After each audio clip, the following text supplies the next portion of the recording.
So it's a great pleasure to welcome somebody who's been there, done it, raised the capital, grown the brand, and is now advising others to do it. Sahar Hashemi MBE was the co-founder of Coffee Republic. She's co-chair of the Scale-Up Taskforce, the government Scale-Up Taskforce. She's an absolutely brilliant and inspiring entrepreneur as well. Please do give Sahar a wonderful round of applause. Go and have a seat. Justice. Now, apart from telling you my stories about when I first came to London, I used to love Coffee Republic and going to your shops. But I mean, just first, we'll get on to your story in a moment, but first take on the debate this morning. What have you taken out as the sort of the take home for you about female leaders in the UK right now? Well, I think it just basically confirms what I believe in. I mean, starting with what Helena said, a good time to be a girl. I genuinely, in fact, the book draft I had was, the future is feminine. Because I think the ways of working are completely changing and they're very much playing into the hands of women in the most extraordinary way. If you were to talk about the why from your own perspective. Why? Yeah. Because basically the new digital world, the sort of crosswinds of kind of digitalization, globalization, changing consumer behavior, the old ways of working just don't work anymore because it was a command and control structure based on the military. Things were very slow. You didn't need change every day. You didn't need innovation. So because that's changed, it's completely plays into the hands of women because the qualities we need are inherently feminine qualities. Now, some men can have them, some women can have them less, but those are qualities that, the whole empathy, resourcefulness, networking, chatting, sharing, collaborating, vulnerability, that's what we need in business, whether or not you're a startup or a large organization. And these are qualities that we have in spades. And I think they're qualities that we used to always have to almost hide in the world of work. So take us back to the Coffee Republic days. In terms of you were exceptional as a female founder growing that business. Take us back to the startup year.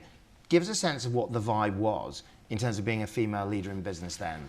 Well, I mean, the vibe was, I'll sort of start with choosing my career. So I was choosing my career in the 80s. And back then, the vibe of what an entrepreneur was just belonged to one person, Richard Branson.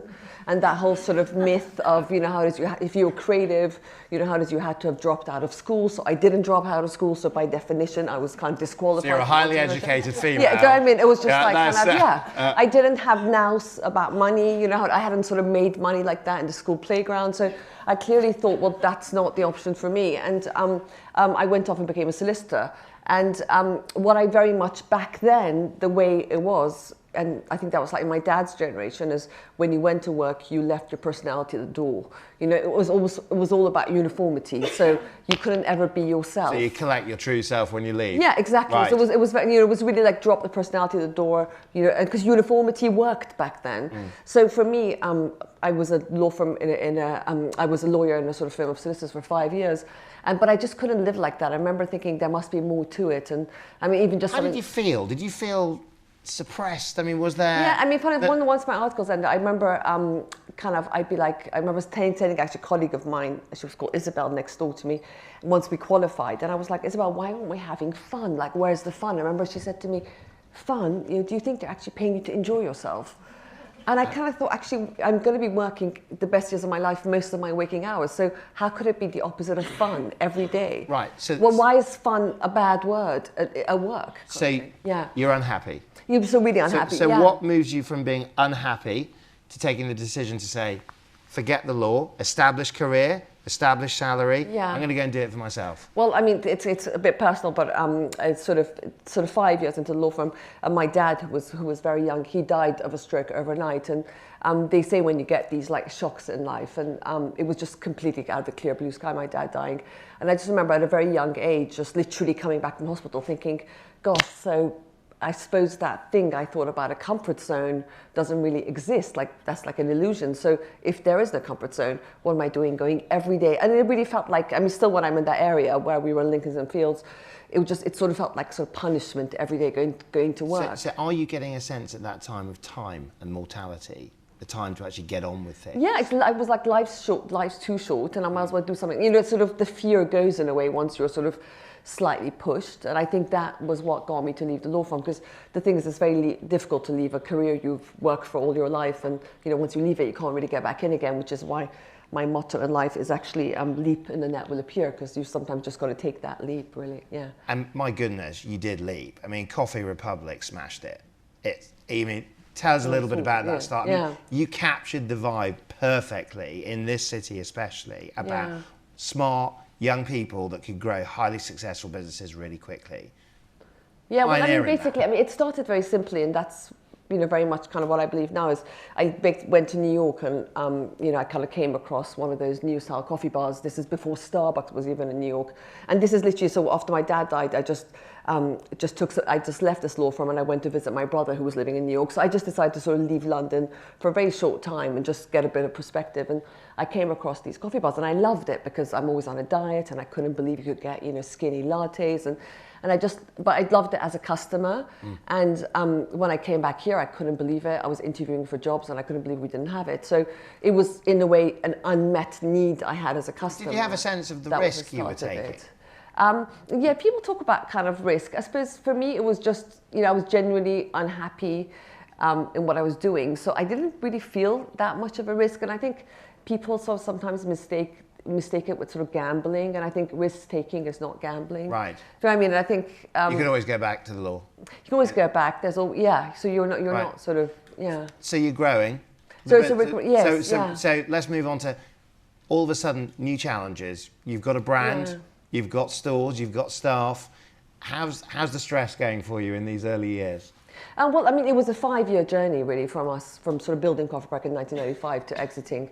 Sort of as a public company, and so let's go mid-journey though. So mid-journey, so I'm interested in the kind of the scale-up sense of being at the helm of this business, and all these new challenges are coming your way. What was your coping mechanism? Well, the coping mechanism was genuinely just looking at it as a customer the whole time. And for us, I mean, it's inherently scale up as a brand, because very early on, when we did our first business plan, we realized you can't just have one coffee bar, because it's not like a restaurant. People want, you know, coffee bars on their way to work. So you've got to sort of be on the way somewhere, and they don't cannibalize each other. So we knew that the idea was to build a nationwide brand and to essentially sort of scale up. So, and the chapters are funding that growth for you. Talk us how you address this issue. Well, the first loan we got was we got it a bank loan guaranteed by the Small Firms Loan Guarantee Scheme. We were one of the first people to get that. That's the new enterprise finance scheme. Then we got an angel investor who was wonderful. So when we had the one store, and he actually had started Pepe Jeans, so he sort of was real sort of smart money because he actually had built a brand himself. And we interviewed loads of people. Was that luck? No, that was, so you interviewed loads of people. Loads of people, yeah, and funny enough, the guy who actually went up and sort of built Cafe Nero later also wanted to, but I just felt like I didn't want a boss. So you've got to understand the psychological sort of needs of an entrepreneur as well, is you want autonomy, but you want help. So, you know, the chemistry, and I think someone mentioned, is really important, who you get on board, because having an investor is like having someone in your home.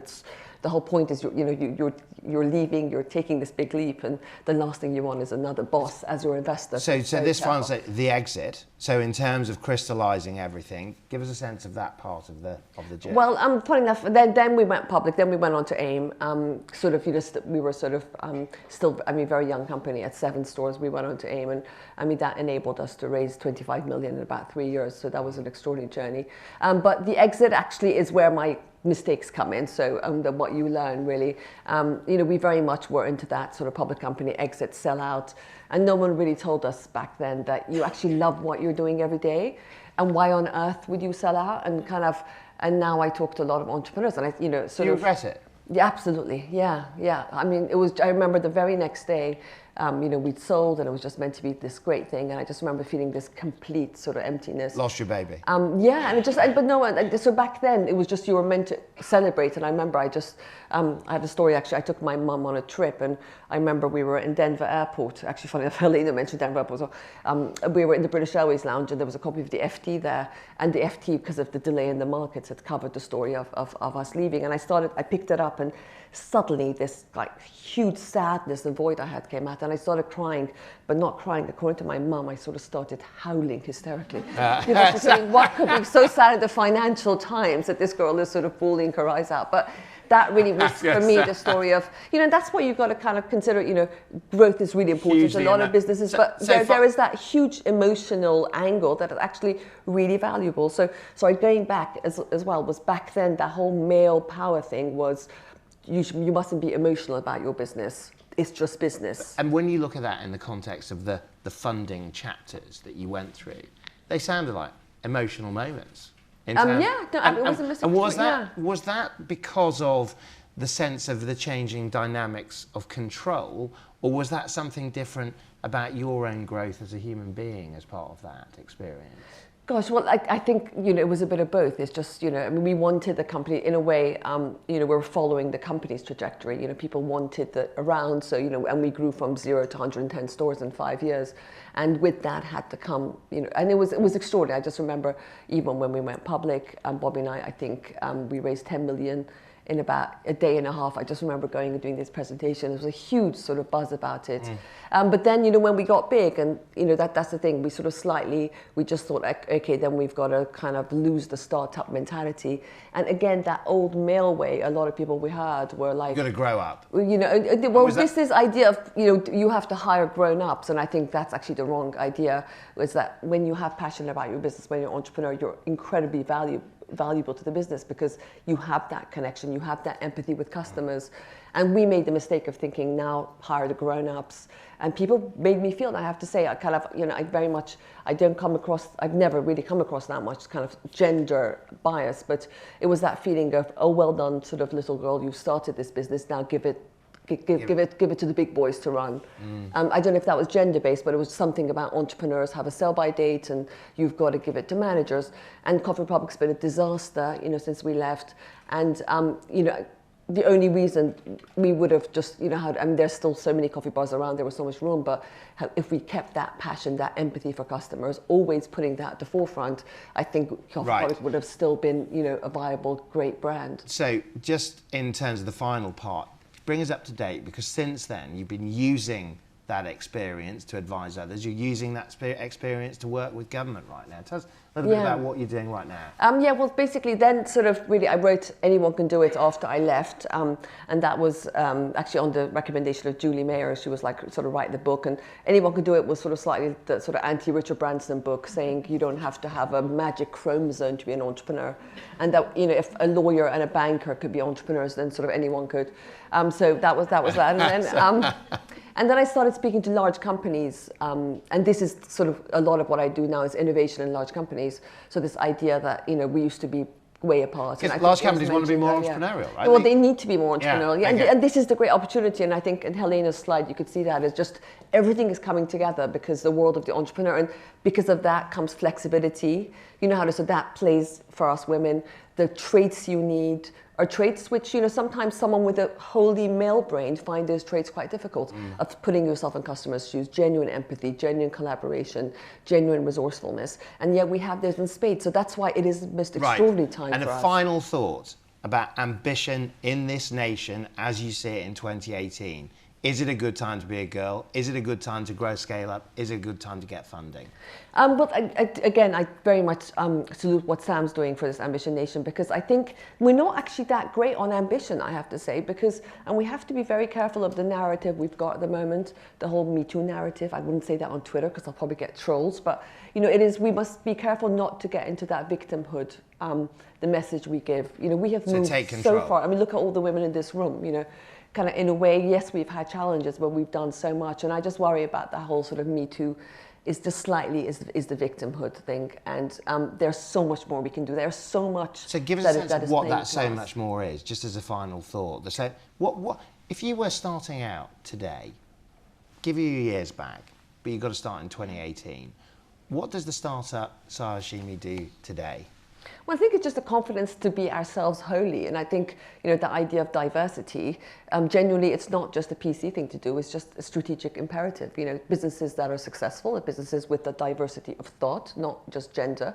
And therefore, the more, how to sort of using yourself. And us women have always struggled with that. And I think sort of someone said the great analogy, a difference between men and women is the whole right brain, left brain. And I think Lindsay mentioned that you know, in a great business, you need the right brain, left brain, whether or not one is female, the other is male is a stereotype. But, you know, my brother, you know, I was a right brain at Coffee Republic, he was a left brain. At the moment, I'm involved in a social enterprise. I'm the right brain, the left brain is a female, so it doesn't mean necessarily she's the sort of finance person in a way. So I think, and the difference they say apparently between men and women, just to finish off, is between the right brain and the left brain, apparently we've got all these like tiny little wires going, so we're always, also that's why we have this sort of internal conversation with ourselves the whole time, but that's why we're so resourceful and collaborative and empathy. And the difference with men is instead of these like millions of little wires between two sides of their brain, they've got like one thick cable. Right. Right, well, we're right brain, left brain. Depending on where you're sitting, please do give it up for Sahar Hashemi. Thank you so much.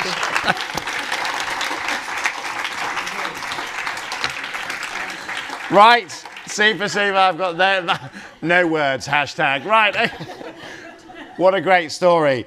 Now, just we're right out of time, so thank you so much to finnCap for putting on this morning Ambition Nation. Thank you to EY and Memory Crystal for supporting it. To say a last few words, it's a great pleasure to welcome back Sam Smith.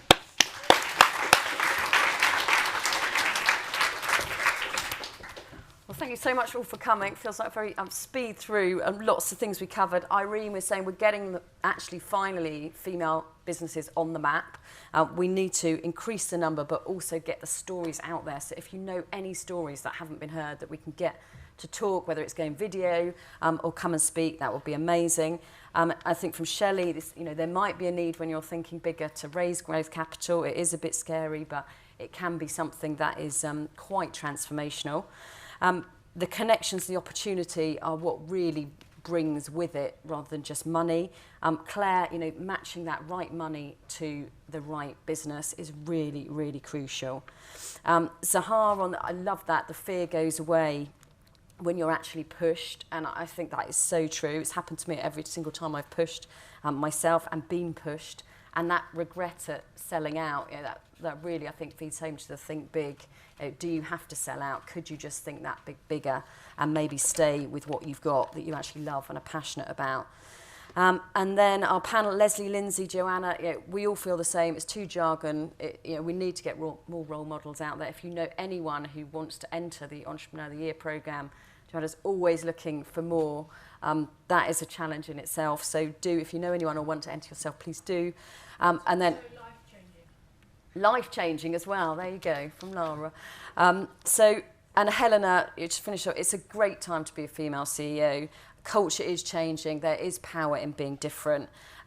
I believe we can all create our own meritocratic firms. That's what we're doing. We create the change. It is possible.